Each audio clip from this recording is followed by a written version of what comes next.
3월 둘째 주네요. 어제 여러분들도 잠 많이 못 자셨죠? 네. 자, 오늘 58페이지 중개사무소 개설 등록할 차례입니다. 지난주 공부했던 내용이 용어정의가 시험에 한 문제 출제됩니다. 용어정의가 가장 중요합니다. 이 법에서만, 공인중개사법에서만 쓰고 있는 용어입니다. 중개, 중개업. 중개는 용어정의가 중개 대상물에 대하여 거래 당사자 간의 매매, 교환, 임대차, 그 밖의 권리의 득실 변경에 관한 행위를 알선하는 것을 중개라고 합니다. 중개업은 중개를 직업으로 하는 게 중개업입니다. 다른 사람의 의뢰에 의하여 일정한 보수를 받고 중개를 업으로 하는 게 중개업이고요. 그 다음에 개업공개사는 등록을 한 자, 공인중개사는 자격을 취득한 자입니다. 이 법에 의해서. 그 다음에 소속공인중개사는 개업공개사에 소속된 공인중개사로서 중개 업무를 하거나 개업공개사의 중개 업무를 보조하는 자.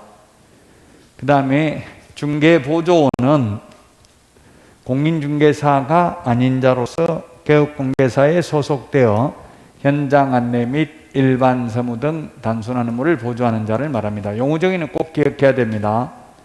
그 다음에 중개대상물은 토지, 건축물, 임목, 공장재단, 광업재단입니다. 자, 그 다음에 이제 이 두 개가 관념적인 거니까 어렵습니다. 토지는 모든 토지가 중개사물이 아니라 개인이 거래할 수 있어야 됩니다. 국가 소유, 지방자치단체 소유 토지는 중개사물이 아닙니다. 건축물은 민법상 건축물을 의미합니다. 건축법상 건축물을 의미하는 게 아니고, 그리고 또 이 건축물은 현존하는 건축물뿐만 아니라 장래 건축될 예정인 동호수가 특정된 아파트 분양권도 미래의 건축물로서 중개사물에 해당됩니다. 근데 입주권은 중개사물인 것도 있고 아닌 것도 있습니다. 추첨, 당첨 이런 말 들어가면 중개사물이 아니고, 관리처분 인가받은 입주권은 중개대상물입니다. 자, 그 다음에 시험 제도는 크게 이제 어려운 건 없습니다. 그냥 단순히 내용만 기억하면 되는데, 이 공인중개사 제도에는 숫자가 많이 나오죠. 숫자. 공인중개사 정책심의위원회 위원 7명 이상 11명 이내, 회계체 7일 전까지 통보. 시험 못 보는 게 자격 취소되고 3년, 부정행위하고 5년 미경과자 시험 못 봅니다. 출제위원도 부정행위하면 5년간 출제위원으로 위촉될 수 없습니다. 그리고 원서 접수 마감일 다음 날부터 7일 이내 접수 취소하면 60% 돌려줍니다. 7일이 경과한 날부터 시험 보기 10일 전까지 접수를 취소하면 50% 돌려줍니다. 자격증 교부는 합격자 공고일로부터 1월 이내에 자격증을 교부합니다. 숫자들 기억하시면 되겠습니다. 그래서 시험에 지난주에 하는 거는 3문제밖에 안 나옵니다. 평균적으로. 이제 오늘 하는 게 중요합니다. 등록 절차가 한 2문제 정도, 결격 사유가 1문제 정도 시험에 출제되고요. 3문제, 중개사무소 1문제 하면 4문제, 법인의 겸업 제한 5문제, 고용인, 직원 7문제, 6문제, 인장 등록 7문제, 휴폐업 8문제 정도. 그래서 최소한 7문제 이상 출제됩니다. 오늘 하는 내용은. 오늘부터가 이제 실질적으로 중요한 내용이 되겠습니다.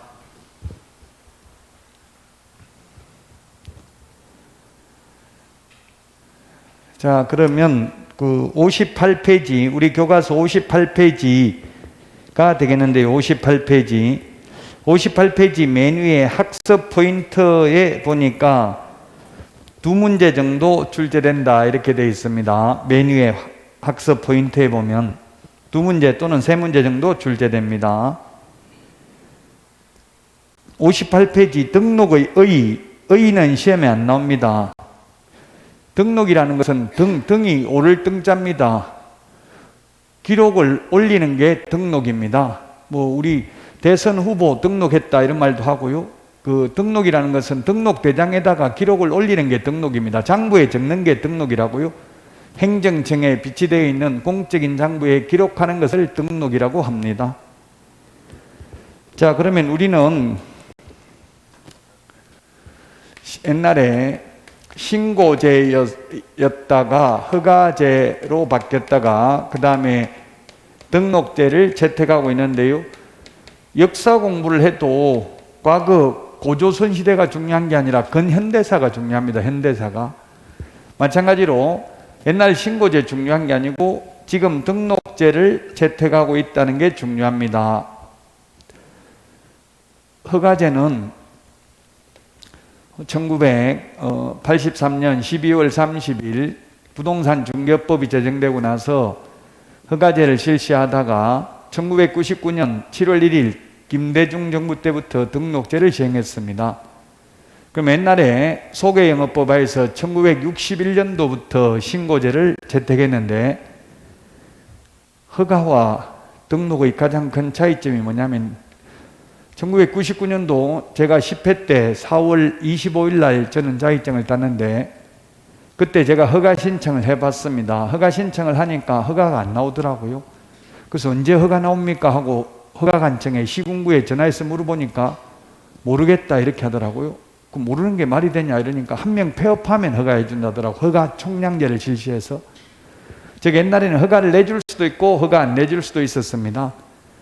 그 당시 허가제를 채택할 때 1999년도 우리나라 개업공개사 숫자가 약 4만 명 정도 됐습니다. 4만 명. 근데 지금 현재 약 11만 명 정도 됩니다. 거의 3배 가까이 늘었습니다. 인원수가. 옛날에는 허가 총량제를 실시했고요. 신고나 등록은 신고하거나 등록하면 신청하면 요건에 맞으면 반드시 신고를 수리해야 되고 등록을 받아줘야 됩니다.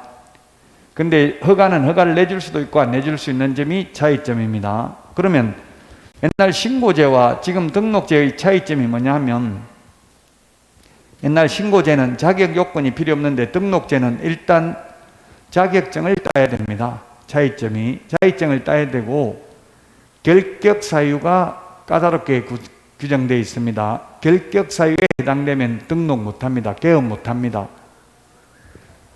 그 점이 차이점이 되겠습니다. 즉 미성년자도 자격은 취득할 수 있지만 미성년자 개업 못합니다. 취직도 못합니다. 교도소 안에 있는 분도 자격은 취득할 수 있지만 출소하고 3년 지나야 개업할 수 있습니다. 우리 용어정의에 등록을 한 자를 뭐라고 불렀습니까? 개업공인중개사라고 불렀죠. 개업공인중개사. 따라서 등록 절차라는 것은 개업 절차라고 보시면 되겠습니다. 개업 절차. 59페이지는 시험에 거의 안 나옵니다. 이제 60페이지 바로 보겠습니다. 60페이지 등록 절차 메뉴에 표가 있는데요. 그 표가 지금 여기에 있는 걸 좀 더 자세하게 적어 놓은 겁니다. 60페이지 메뉴에 등록 절차, 이 말은 개업 절차입니다. 등록을 한 자를 개업공개사라고 하니까 여러분들이 이제 개업을 하려면 어떻게 해야 되냐면 먼저 공인중개사 자격을 취득해야 됩니다.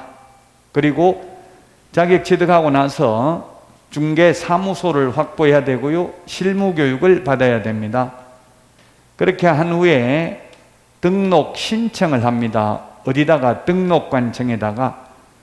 등록관청은 주소지가 아닌 사무소 소재지 시장, 군수, 구청장입니다. 여러분들이 만약에 원주시에 주소가 있다 하더라도 횡성군에 가서 개업하려면 횡성군수가 등록관청입니다. 주소지가 아닌 사무소 소재지 시장, 군수, 구청장에게 등록 신청하면 등록 처분 통지를 하는데 7일 이내입니다. 7일 이내. 7일 이내에 등록 처분 통지합니다. 7일 이내에. 자, 7일은 우리 이 핵심 비교 정리 프린터 39번 찾아서 밑줄 치시면 되겠죠. 39번에 1번에 있습니다. 39번에 1번 프린터 핵심 비교 정리 프린터 비포 용지로 크게 된 거, 큰 거 39번에 1번을 보시면 되겠습니다. 태어나서 오늘 제 강의 처음 듣는 분 손 들어보세요. 처음 제 강의 듣는 분 한 분밖에 안 계세요? 예, 반갑습니다. 제 소개를 안 했는데 제 이름은 박용덕입니다. 박용덕. 처음 오신 분은 인터넷에 제 이름 검색해도 인물 검색에는 안 나와요. 이게 인물 검색 나오려면 이게 요건이 굉장히 까다롭더라고요. 그 뭐 연예인들처럼 검색 순위가 검색이 양이 어느 정도 돼야 되고 대학교 조교수 이상 돼야 되고 뭐 이런 게 까다롭더라고요. 신청해 보려고 하다가 안 했어요. 오히려 이름. 근데 그 이름 인물 검색에는 안 나와도 밑으로 쭉 검색해 보면 밑에 어딘가는 제 이름이 나올 수는 있어요. 자, 그래서 7일 이내에 등록 처분 통지를 해줍니다.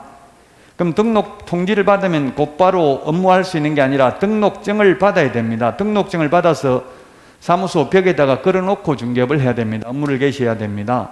그럼 등록증 내줄 때 등록관청은 그냥 내주는 게 아니라 보정 설정을 했는지 손해배상을 하기 위해서 보정 설정했는지 여부를 확인하고 지체 없이 등록증을 교부합니다. 7일 이내 교부가 아니라 지체 없이 교부입니다. 자, 그 다음에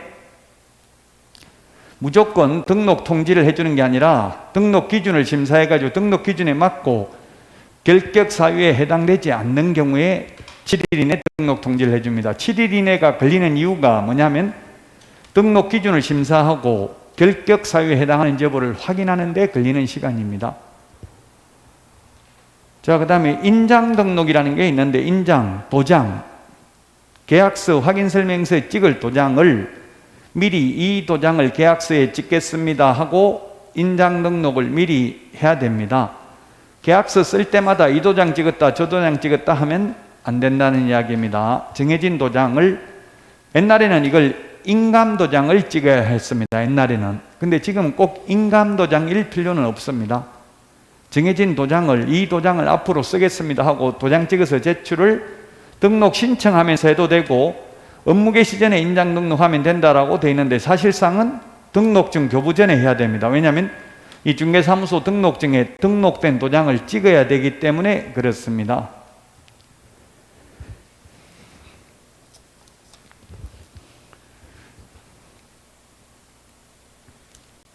뭐 필요하시면 사진 같은 거는 찍어도 됩니다. 제 얼굴 나와도 제가 뭐 초상권 주장은 안 하니까 찍고 싶으면 찍어도 됩니다.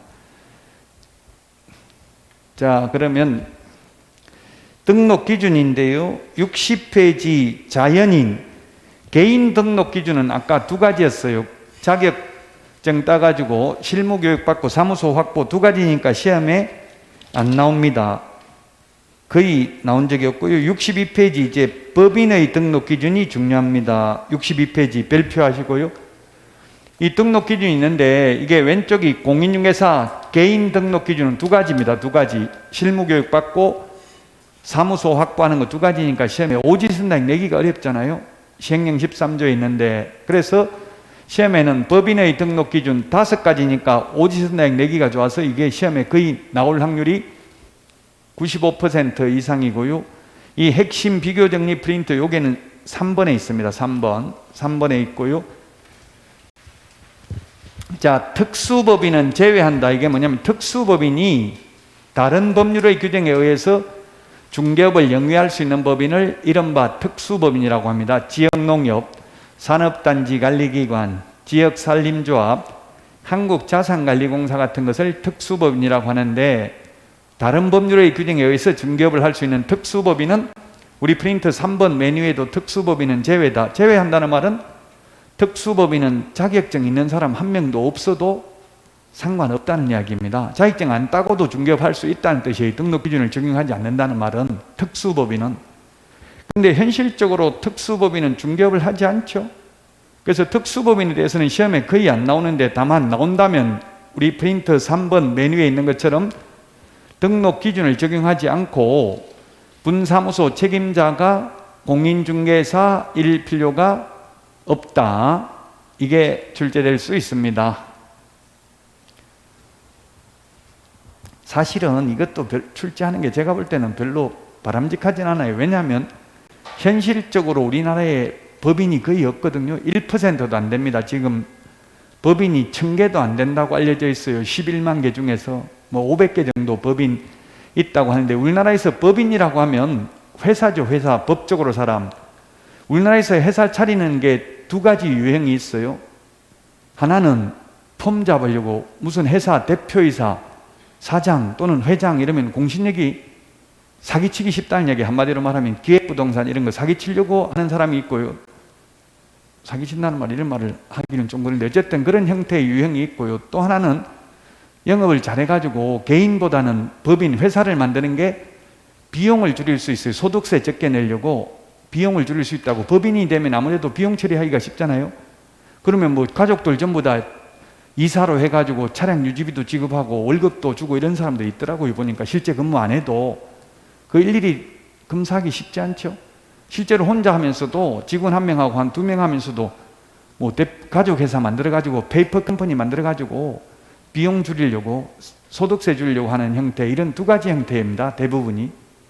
외국에는 가보니까 좀 홍콩, 일본, 가까운 우리나라에도 일본도 빅브라더라고 해서 대형 법인이 매매는 독점하고 있어요. 일본도 건물 택지주임이라고 해서 개인 개업공개사들은 월세 중개밖에 못합니다. 현실이. 홍콩에서 최고 큰 회사가, 가이드가 그러더라고요. 홍콩에서 가장 큰 회사가 중개법인이라고. 우리나라 삼성물산, 삼성전자 이런 게 중개법인이에요. 미국, 캐나다, 호주, 뉴질랜드 외국 선진국들 다 그 나라에서 가장 큰 회사가 중개법인입니다. 근데 우리나라는 이름만 들으면 알 수 있는 중개법인 어쩌 큰 회사? 거의 전부 조그마한 회사, 세금 줄이려고 하고 이런 것밖에 없다는 이야기입니다.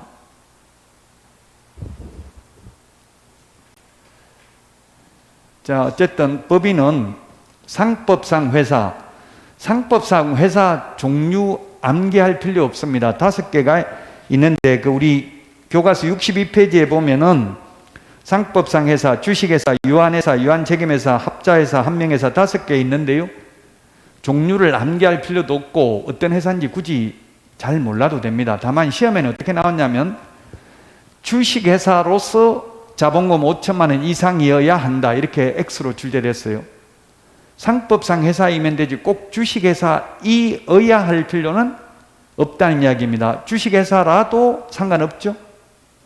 꼭 주식회사일 필요는 없다. 상법상 회사이면 되고, 또는 상법상 회사가 아니라도 협동조합 기본법에 의한 협동조합이라도 상관없습니다.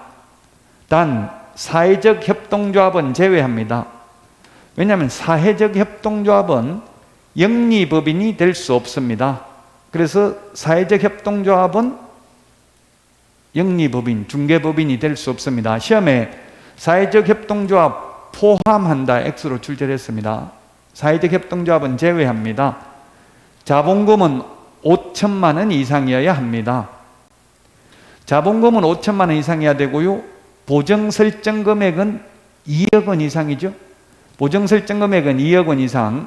이 보정설정금액은 2억 원 이상. 우리 프린터 52번 맨 밑에 보면은 보정설정금액은 법인의 경우 2억 원 이상이라고 되어 있어요. 52번 프린터, 핵심 비교정리 프린터 52번 맨 밑에. 자, 그리고 지금 얘기하고 있는 게 우리 핵심 비교정리 프린터는 3번에 있다고 했습니다. 3번에 말을 많이 줄여놨죠. 줄여놨는데 무슨 뜻인지 이걸 보고 확인하면 되겠습니다. 자, 그 다음에 두 번째는 법 제14조에 규정된 업무만을 영위할 목적으로 설립될 것. 시험에 뭐뭐만, 뿐, 하나여, 절대로, 어떠한 경우에도 이런 말 들어가면 80% 이상이 X입니다. 예외 없는 규칙은 없기 때문에 시험에는 이걸 어떻게 출제했냐면 중개업만을 영위할 목적으로 설립될 것 X로 출제됐습니다. 14조가 뭐냐면 14조가 우리 핵심 비교 정리 프린트는 24번에 있어요. 24번. 24번에 법인이 겸업할 수 있는 거 6가지를 규정하고 있다고요. 프린트 24번에 주택 상가 분양 대행이라든지 경공매 매수 신청 대리 또는 이삿짐센터 알선 등을 6가지는 할 수 있다고. 주택 상가 관리 대행. 그래서 시험에 중개업만을 영위할 목적으로 설립될 것 X. 그 프린트 24번은 오늘 할 겁니다. 조금 있다가. 그래서 일단은 시험에는 중개업만을 영위할 목적으로 설립될 것 X. 그 다음에 대표자는 공인중개사이어야 하며, 이 대표자는 공인중개사이어야 하며 이것도 외국 법인의 우리나라 진출을 막기 위해서 이렇게 만들었습니다. 근데 시험에 외국 법인을 막기 위해서 이런 말이 절대 안 나옵니다. 그러면 WTO의 불공정 무역행위로 제소당해요, 우리나라. 그래서 그냥 내부적으로만 그렇게 만들었다고요. 그 우리나라에 큰 법인이 들어와 있지가 않다고요. 들어올 수가 없어요. 이런 여러 가지 규제 때문에. 그럼 외국인이 항의하잖아요. 왜 이렇게 규제가 심하냐? 너희들만 그런 게 아니라 우리나라 법인도 마찬가지다. 이렇게 지금 설득을 하고 있다고요. 미국 법인이 들어와야 되는데 들어오려면 대표이사를 공인중개사 자격증이 있어야 되니까 미국 사람 자격증 딴 사람 거의 없잖아요. 그 대표이사 우리나라 사람시키려면 회사 차릴 필요가 없잖아요. 우리나라에. 그래서 대표자는 공인중개사이어야 한다. 이것도 사실상 외국 법인을 견제하기 위한 수단이고요. 대표자를 제외한입니다. 제외한인데 포함한 X로 출제됐습니다. 임원 또는 사원의 3분의 1 이상이 공인중개사일 것. 그래서 시험에 대표자를 제외한 임원이 7명이면 이 중에서 공인중개사가 2명 이상이면 된다. X로 기출문제 이런 게 나왔어요. 사례 중심이죠.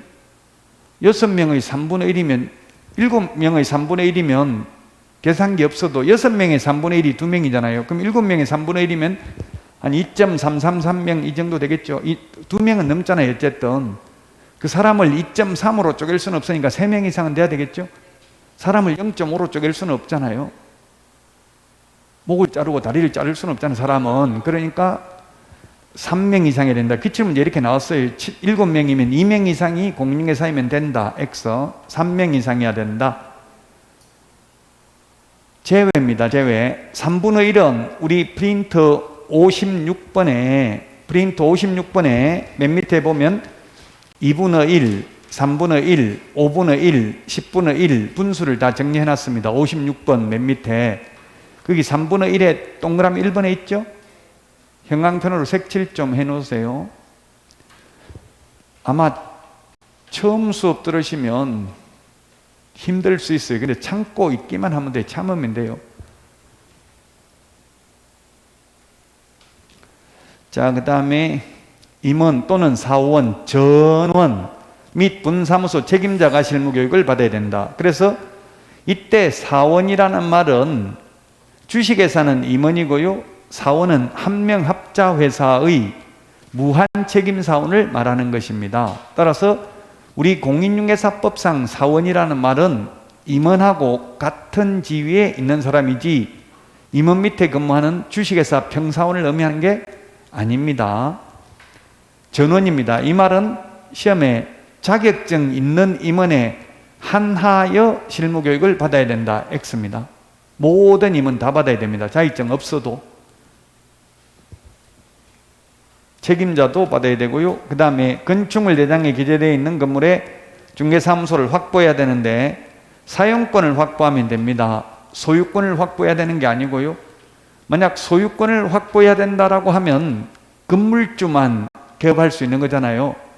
사용권을 확보하면 되니까 임대차, 사용대차 계약을 체결해도 상관없죠. 소유권 확보가 아니라 사용권을 확보하면 됩니다. 중개사무소 면적 제한은 없습니다. 면적 제한 없고요. 건축물 대장에 기재되어 있어야 됩니다. 따라서 가설 건축물, 무허가 건축물은 안 됩니다. 가설 건축물, 무허가 건축물에서는 개업할 수 없고요. 미등기 건물은 가능할 수도 있습니다. 건축물 대장이 있다면. 이거 별표하시고 우리 교재 62페이지 시험에 나올 확률 95% 이상이라고 했습니다. 자, 그 다음에 65페이지입니다. 65페이지 등록 신청은 공인중개사 또는 법인이 아닌 자는 등록 신청을 할 수 없다. 소속 공인중개사는 제외한다. 이게 시험에 나왔어요. 소속 공인중개사 제외한다. 소속 공인중개사 제외한다는 말은 소속 공인중개사는 개업할 수, 소속 공인중개사가 뭡니까? 자격증 따가지고 나무 밑에 소속 취직한 사람이죠. 그 자격증 따가지고 나무 밑에 취직한 사람은 개업할 수 있다, 없다. 시험에 나왔어요. 개업할 수 없다로 나왔어요. 시험에. 없다라고 하니까 이신청이 되더라고요. 그러면 개업할 사람은 자격증 따가지고 나무 밑에 취직하면 안 되냐? 개업이 안 된다고 하면 이렇게 질문하는데 됩니다. 되는데 단 나무 밑에 취직해가지고 있다가 개업하려면 그만두고 개업을 하라고요. 그만두면 이미 소속 공인중개사가 아닙니다. 그만두기 때문에. 그만두지 않고 나무 밑에 취직되어 있는 상태에서 또 개업을 하게 되면 상도위에 어긋나는 거잖아요. 좋은 물건 빼돌려 가지고 자기 사무소에 가서 거래할 수도 있고 그렇잖아요. 예를 들면 그 비유가 적절할지 모르겠는데 제가 여기 학원 강사로 있으면서 바로 옆에 학원 차려가지고 원장하면 그건 상도위에 어긋나는 거잖아요. 그렇게 하는 거는 상도위라는 게 있어요. 그래서 그만두고 하라는 이야기입니다. 제외라는 말은 이게 소속 공인중개사는 개업 못한다는 뜻이에요. 하려면 그만두고 하라는 뜻입니다. 자, 그 다음에 중개업을 영위하려는 자는 중개사무소, 법인인 경우 주된 사무소를 두려는 지역을 관할하는 시장, 군수, 구청장에게 등록을 해야 된다. 구가 설치되지 아니한 시의 경우 시장, 그 다음에 제주특별자치도의 경우에는 제주시장, 서귀포시장이 등록관청입니다. 시장, 군수, 구청장을 등록관청이라고 하는데 공인중개사법에서는 무조건 구가 있으면 구청장입니다. 수원시 영통구 있으면 영통구청장이 등록관청입니다. 수원시장이 아니고요. 등록관청. 그래서 우리 법 여기서는 등록관청, 나중에 가면 허가관청, 신고관청, 지적법에서는 소관청 이런 말을 쓰잖아요. 그게 다 시장, 군수, 구청장입니다. 물론 무조건 구가 있으면 구청장입니다. 주소지가 아니라 사무소 소재지라고 했습니다. 아까 이야기했죠. 여러분이 원주시에 주소가 돼 있어도 횡성군에 가서 사무소 차리려면 횡성군수한테 등록을 해야 된다고. 그럼 횡성군수가 등록관청이 되겠습니다. 주소지가 아니라 사무소 소재지 시장, 군수, 구청장. 자, 그 다음에 가장 중요한 게 이번 시간에는 등록 기준 앞에 했던 거고요. 서류는 66페이지 등록 구비 서류네요. 등록 신청서는 당연히 내야 되니까 시험에 안 나오고요. 실무교육 수료증 사본 제출을 해야 됩니다. 다만 실무교육을 위탁받은 기관 또는 단체가 실무교육 수료 여부를 등록관청이 전자적으로 확인할 수 있도록 조치를 한 경우에는 제외한다. 지금 다 조치를 하고 있더라고요. 그래서 사실상 제출을 안 해도 됩니다. 실무교육 받으면 그 입력을 하더라고요. 교육받았다고 입력하면은 그 국토부 사이트를 통해서 등록관청에서 다 확인할 수 있습니다. 원칙은 제출을 해야 되는데 예외적으로 제출 안 해도 된다. 우리 정부 관공서에 제출하는 사진은 모두 옛날에는 반명한판 사진이었는데 여권용 사진으로 바뀌었습니다.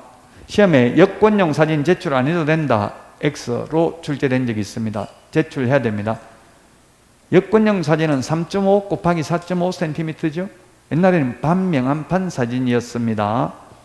자, 그 다음에 사무소 확보 증명서류 제출하면 됩니다. 사무소 확보 증명서류가 임대차 계약서나 사용대차 계약서나 또는 자기 건물이면 건축물 대장이나 또는 등기사항 증명서 이런 거 제출해도 되겠죠. 자기 건물이면. 남의 건물이면 임대차 계약서 같은 걸 제출하면 됩니다.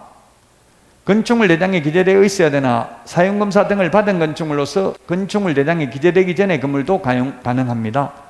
즉 아파트 단지 내 상가의 경우 사용검사 받고도 건축물 대장 만들려면 2-3달 걸린답니다. 그럼 건축물 대장 없어도 사용검사 받았으면 가능하다는 이야기입니다. 중개사무소 개업할 수 있다.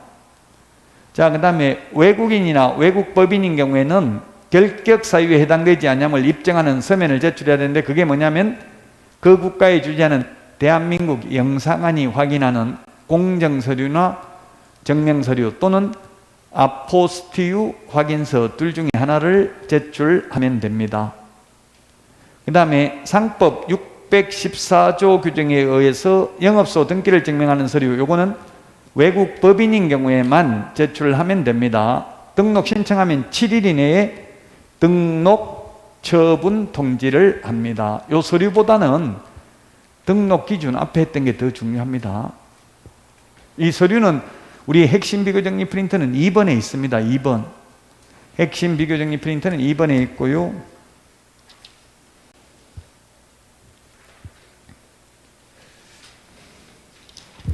자, 수수료입니다. 67페이지에 보면 메뉴에 등록 신청 수수료가 있네요. 등록 신청할 때 지자체 조례 가져가는 수수료 내야 되는데, 우리 핵심 비교 정리 프린터 51번에 있습니다. 51번이 아니고 52번에 있네요. 52번에 동그라미 3번 있네요. 52번에 동그라미 3번. 프린터라고 하면 전부 다 핵심 비교 정리 프린터 이걸 말합니다. 수수료 내야 됩니다. 수수료 내는 거 52번에 있고요. 등록 신청할 때 수수료 내야 되고, 등록증 재개부 신청할 때 수수료 내야 되는 거요. 두 개가 이번 시간에 할 내용이고요. 응시 수수료, 자격증 재개부 수수료는 지난주에 했습니다. 이거는 시도 조례 가져가는 수수료 낸다고 했죠. 등록 신청, 재개부 신청은 시군구 조례가 정하는 수수료 냅니다.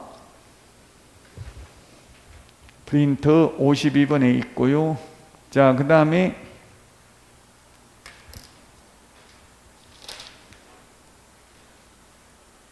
다음 달 10일까지 협회 홍보해야 되는 게 있습니다. 이 등록사항, 우리 프린트는, 프린트가 아니라 교과서는 지금 71페이지에 있는데, 71페이지. 71페이지, 나머지 앞에 거는 다 말했던 거고요. 71페이지에 보면 29회 때 출제됐다고 되어 있죠.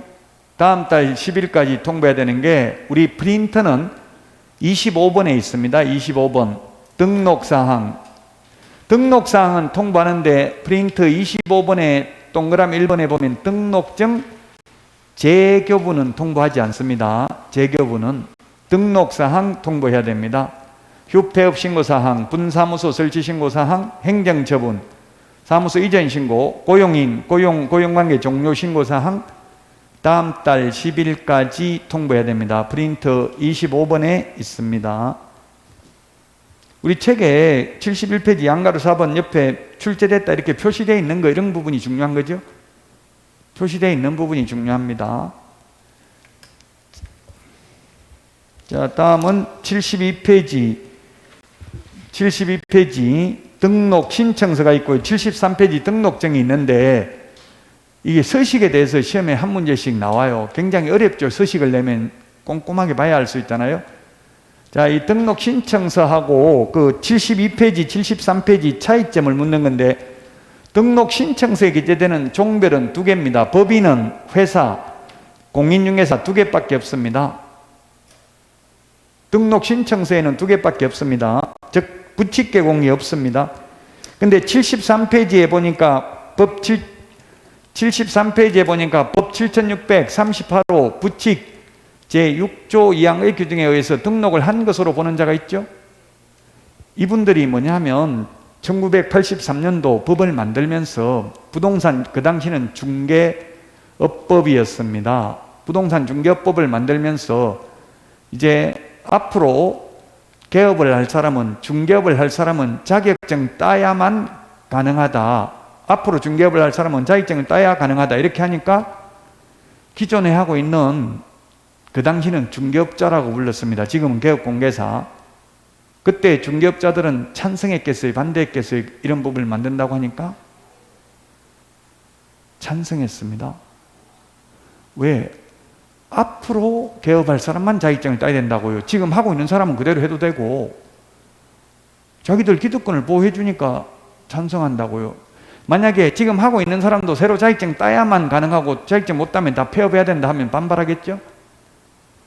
그러니까 그분들을 지금 이 부칙개공이 법 7638호 부칙 제6조 2항의 규정에 의해서 등록을 한 것으로 보는 자, 이 다른 개업공개사 이게 뭐냐면 기득권을 가지고 옛날에 법 제정되기 전부터 중개업을 하던 분들이 자격증 없이 등록을 한 것으로 본 자라고, 등록한 것으로. 등록한 걸로 보니까 등록증은 있어요.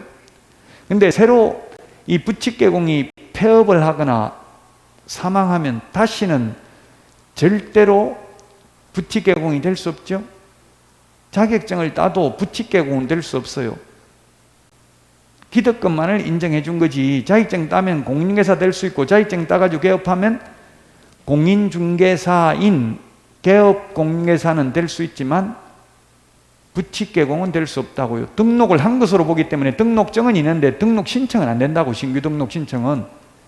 그래서 시험에 출제됐어요. 등록증에 기재되는 종별은 3가지고 등록 신청서에 기재되는 종별은 2가지다. 이게 시험에 출제됐다고요.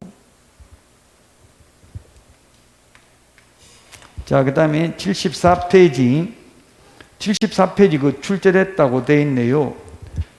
등록의 효력 소멸이라고 저는 적어놨고요. 효력 소멸, 효력 상실, 우리 책에는 실효라고 되어 있는데, 실효라는 말은 일본식 한자예요. 일본식 한자. 법조문에는 실효라는 말 안 돼 있고 효력 상실이라고 돼 있어요, 사실. 자, 등록 효력이 상실되는 것은 개인 사망, 법인 해산. 등록은 일신 전속, 한 사람 몸에만 따라다니는 거니까 몸이 죽으면 등록도 같이 죽습니다. 모든 인허가 자격증은 다 일신 전속적입니다. 그래서 우리 면허증도 운전하는 사람이 사망하면 운전면허 취소 없어도 운전면허 효력은 상실하죠. 마찬가지로 우리 등록도 사망하면 등록 효력이 상실합니다. 법인이 해산하면, 개인 사망하고 법인 해산하고 같은 의미입니다. 법인 해산하면 등록 효력이 상실됩니다. 등록 취소, 폐업 신고하면 등록 효력이 상실됩니다. 이 등록 효력이 상실되고 나서 중개업을 하면 무등록 중개업입니다. 그리고 아예 처음부터 등록하지 않고 중개업을 한 경우도 무등록 중개업에 해당됩니다. 이게 태생적 무등록, 원초적 무등록, 이게 후발적 무등록인데요. 태생적 무등록이나 후발적 무등록이나 똑같습니다. 무등록 중개업을 하면 무등록 중개업자라고 해서 3년 이하의 징역이나 3천만 원 이하의 벌금에 처하는 게 똑같다고요.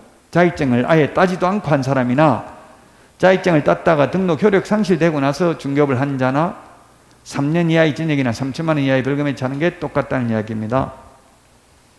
그러나 무등록 중개업자가 중개를 해도 그 중개 행위의 효력은 유효합니다.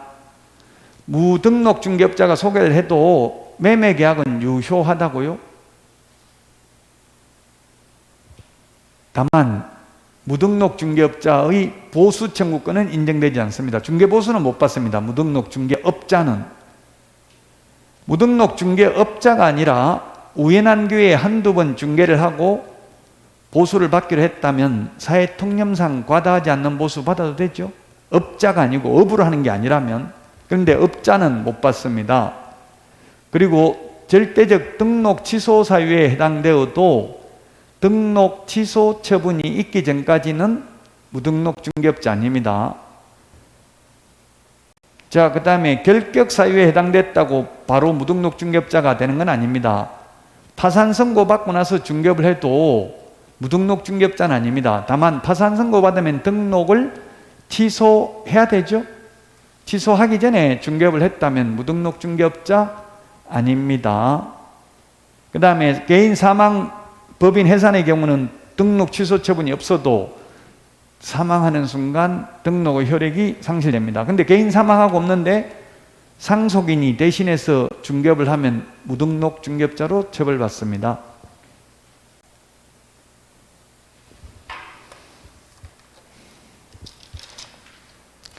(76페이지) 이중등록, 이중소속 금지입니다. 이중 등록, 이중 소속 요 두 개만 오늘은 하면 되고요.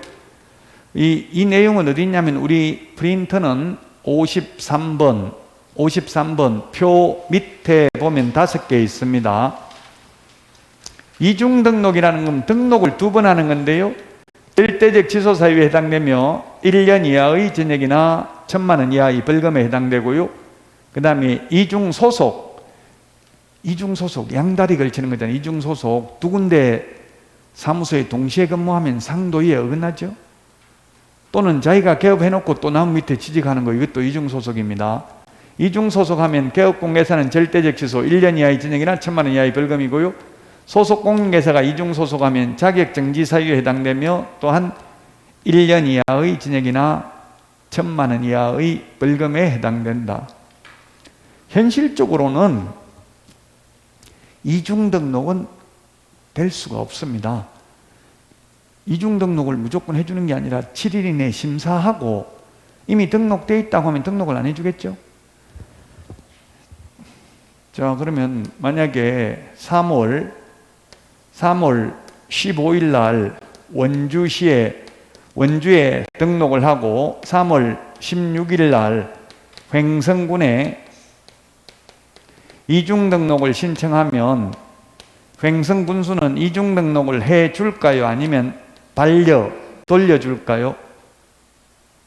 7일 동안 심사해보고 횡성군수는 이중 등록을 해준다 아니면 반려한다. 답 뭡니까? 원주에 3월 15일 날 등록을 했다고요. 등록증 받고 바로 그 다음날 횡성군에 가서 이중등록 신청하면 이중등록 해준다, 반려한다. 둘 중에 하나 답이 있어요. 답은? 해줍니다. 이런 경우는. 왜냐하면 우리 등록사항을 다음 달 10일까지 협회로 통보하잖아요. 다음 달 10일까지 우리 프린트 25번에 1번. 그러면 횡성군수가 협회에 전화해가지고 물어본다고 등록됐는지 물어보면 협회에 아직 통보 갔어요? 안 갔어요? 안 갔잖아요. 다음 달 10일까지 통보를 하잖아요. 다음 달 10일까지 통보하라는 말은 한 건 한 건 들어왔을 때마다 계속 통보하는 게 아니라 한 달 거 다 모았다가 그 다음 달 10일까지는 통보하라는 이야기거든요. 아직 통보가 안 갔기 때문에 횡성군수는 이중 등록된 걸 몰라요. 이런 건 해준다고요. 근데 만약에 3월 16일이 아니고 이제 4월 16일 날 이중 등록을 신청했다면 이제는 반려하겠죠? 통보가 갔기 때문에 다음 달 10일까지. 현실적으로 이렇게 하는 사람은 3월 바로 오늘 원주에 등록하자마자 또다시 횡성군에 등록한 사람 없겠죠? 이런 사람 혹시 생길까봐 이중 등록하면 안 된다고 돼 있고요. 현실적으로 우리나라에는 거의 없다고 봐야 돼요.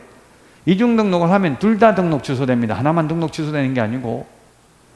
저도 자격증을 2번 땄는데요. 제가 물어봤어요. 자격증 두 개인데 하나는 빌려주고 걸리면 하나 취소되면 나머지 가지고 계속 해도 되죠. 이러니까 장난치냐 이러더라고요. 일신전속적이기 때문에 모조리 다 취소된다고. 자격도 2개 따도. 등록도 이중 등록하면 둘 다 등록 취소돼요. 그 현실적으로는 없다고 봐야 되고요. 나머지는 이거 이중이라는 말 나오는 거는 다음에 나오니까 그때 보도록 하겠습니다.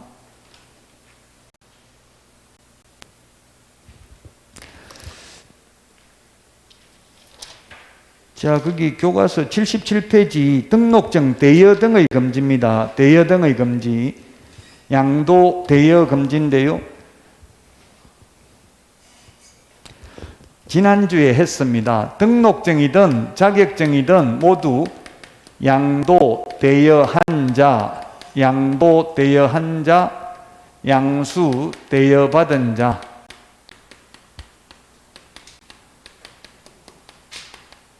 즉 빌려준 사람, 빌린 사람 똑같이 1년 이하의 징역이나 1,000만 원 이하의 벌금입니다. 빌려준 사람도 처벌받고 빌린 사람도 똑같습니다. 그런데 등록취소는 양도 대여한 자는 등록 취소되지만 자기 등록증이 없어서 빌린 사람은 취소될 게 없잖아요. 자기께. 그래서 행정처분은 둘 다 똑같지 않습니다. 빌려준 사람만 취소되고 없어서 빌린 사람은 자기께 없는데 취소할 게 없잖아요. 그래서 행정처분은 똑같지 않습니다. 행정형벌은 똑같습니다. 징역벌금은 똑같은데 등록 취소는 똑같지 않다. 두 사람이 빌려준 사람, 빌린 사람. 행정형벌, 징역벌금은 똑같고 행정처분은 빌려준 사람만 행정처분 됩니다. 자, 여기까지 하고 쉬었다가 이제 78페이지 등록의 결격사유부터 하도록 하겠습니다.